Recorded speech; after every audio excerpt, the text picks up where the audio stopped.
जय श्री केदार दोस्तों, हाजिर हूँ आप सबके साथ केदारनाथ धाम यात्रा से जुड़ी हुई संपूर्ण जानकारी लेकर। दोस्तों, भारी बारिश के बाद में फिर से केदारनाथ धाम यात्रा शुरू हो गई है।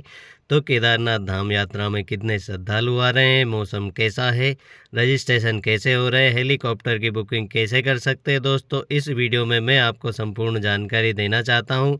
तो वीडियो में अंत तक बने रहिए।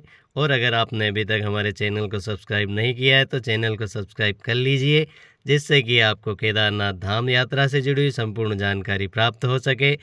तो इस बार केदारनाथ यात्रा जब से शुरू हुई है तभी से कभी बारिश हो जाती है, कभी स्नोफॉल हो जाती है, कभी ओले गिर जाते हैं। और जो भी श्रद्धालु केदारनाथ धाम यात्रा पर आ रहे हैं उन्हें मौसम ने बुरी तरह से परेशान कर रखा है। दोस्तों, फिर भी अब तक केदारनाथ धाम में 11 लाख के करीब भक्तों ने दर्शन कर लिए हैं, जो कि एक अपने आप में एक रिकॉर्ड है दोस्तों।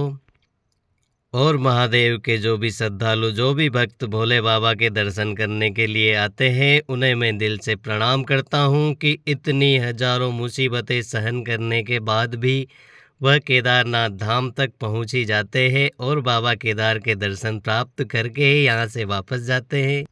अपने मन में श्रद्धा और महादेव पर अटूट विश्वास लेकर जो भी भक्त केदारनाथ धाम की यात्रा करते हैं, महादेव उनकी सभी मनोकामनाएं पूर्ण करें। दोस्तों, बात करें अगर पिछले दिनों जब भारी बारिश हुई थी और केदारनाथ धाम में प्रलय की स्थिति बनने वाली थी दोस्तों, पर पानी इतना ज़्यादा नहीं गिरा था।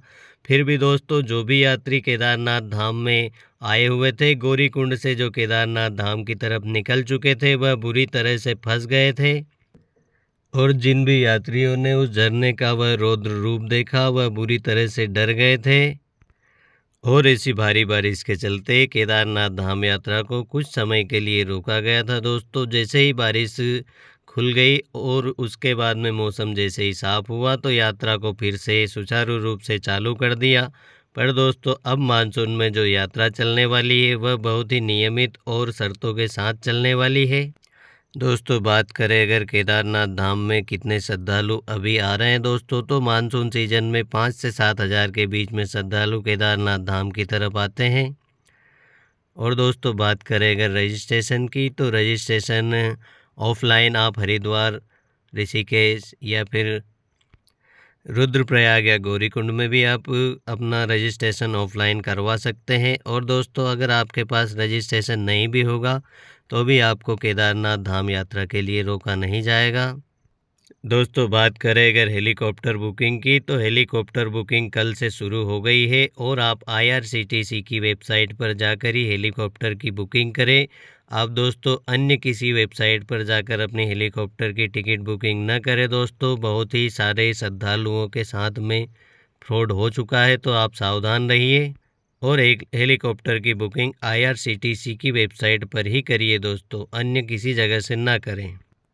अब दोस्तों, बात करते हैं सबसे महत्वपूर्ण जानकारी की कि केदारनाथ धाम में मौसम कैसा है। तो दोस्तों, सुबह से ही धूप खिल जाती है और दोस्तों सुबह से धूप खिली रहती है और दोपहर के बाद में दोस्तों धूप अचानक से गायब हो जाती है और बादलों अपना डेरा जमा लेते हैं।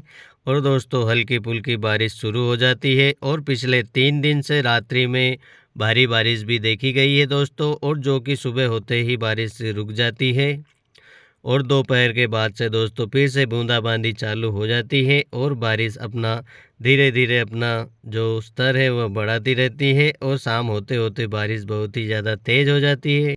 दोस्तों, कल 28 जून को बारिश पूरे दिन नहीं हुई थी दोस्तों, शाम तक बिल्कुल भी पानी नहीं गिरा था, पर बादलों ने अपना डेरा डाल रखा था।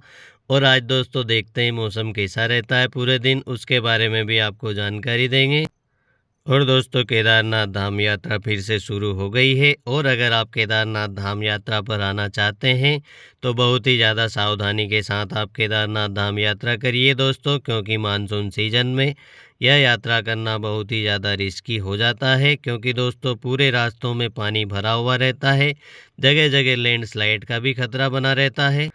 पर दोस्तों फिर भी आप अगर केदारनाथ धाम यात्रा करना चाहते हैं तो कुछ सावधानियाँ हैं जो मैं अब आपके साथ में शेयर करना चाहता हूं। दोस्तों आप केदारनाथ धाम यात्रा पर आने से पहले अपने साथ में दोस्तों वाटरप्रूफ जूते ज़रूर रखिए, जिससे कि आप केदारनाथ धाम जो पैदल ट्रैकिंग है उस पे चलने वाले हैं तो आपके पैरों के अंदर पानी न घुसे। दोस्तों यह कोशिश कीजिए।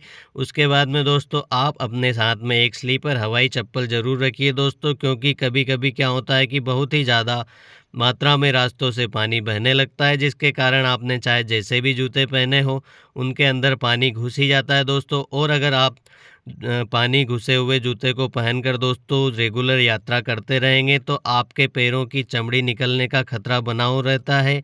और दोस्तों अभी केदारनाथ धाम यात्रा पर जितने भी श्रद्धालु आ रहे हैं वह बुरी तरह से भीग चुके हैं।